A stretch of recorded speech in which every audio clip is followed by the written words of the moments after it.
When I did my graduate studies at the Middle East Institute at Columbia University's School of International Affairs, I took many courses on the question of the Middle East conflict. Semester after semester, we studied the Middle East conflict as if it was the most complex conflict in the world, when in fact, it is probably the easiest conflict in the world to explain. It may be the hardest to solve, but it is the easiest to explain. In a nutshell, it's this. One side wants the other side dead. Israel wants to exist as a Jewish state and to live in peace. Israel also recognizes the right of Palestinians to have their own state and to live in peace. The problem, however, is that most Palestinians and many other Muslims and Arabs do not recognize the right of the Jewish state of Israel to exist. This has been true since 1947, when the United Nations voted to divide the land called Palestine into a Jewish state and an Arab state. The Jews accepted the United Nations partition, but no Arab or any other Muslim country accepted it. When British rule ended on May 15, 1948, the armies of all the neighboring Arab states, Lebanon, Syria, Iraq, Transjordan, and Egypt, attacked the one-day-old state of Israel in order to destroy it. But to the world's surprise, the little Jewish state survived. Then it happened again. In 1967, the dictator of Egypt, Gamal Abdel Nasser, announced his plan, in his words, to destroy Israel. He placed Egyptian troops on Israel's border, and armies of surrounding Arab countries were also mobilized to attack. However, Israel preemptively attacked Egypt and Syria. Israel did not attack Jordan and begged Jordan's king not to join the war. But he did. And only because of that did Israel take control of Jordanian land, specifically the West Bank of the Jordan River.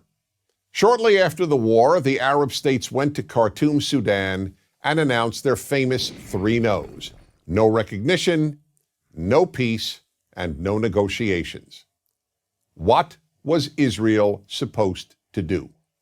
Well, one thing Israel did a little more than a decade later in 1978 was to give the entire Sinai Peninsula, an area of land bigger than Israel itself and with oil, back to Egypt, because Egypt, under new leadership, signed a peace agreement with Israel.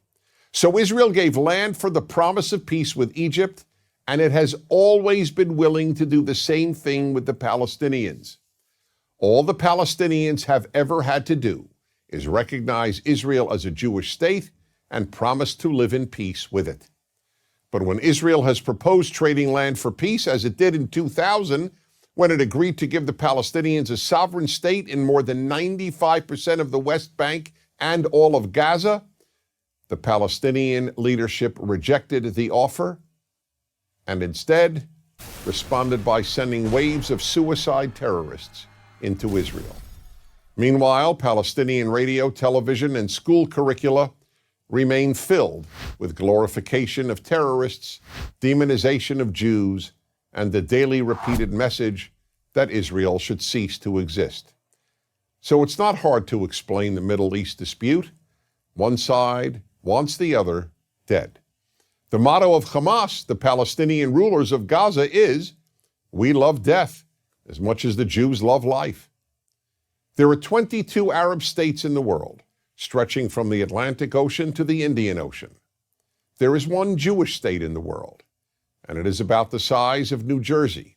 In fact, tiny El Salvador is larger than Israel. Finally, think about these two questions. If tomorrow Israel laid down its arms and announced, "We will fight no more," what would happen? And if the Arab countries around Israel laid down their arms and announced, "We will fight no more," what would happen? In the first case, there would be an immediate destruction of the state of Israel and mass murder of its Jewish population. In the second case, there would be peace the next day. As I said at the outset, it is a simple problem to describe. One side wants the other dead. And if it didn't, there would be peace. Please remember this. There has never been a state in the geographic area known as Palestine that was not Jewish. Israel is the third Jewish state to exist in that area. There was never an Arab state, never a Palestinian state, never a Muslim or any other state. That's the issue. Why can't the one Jewish state the size of El Salvador be allowed to exist? That is the Middle East problem. I'm Dennis Prager.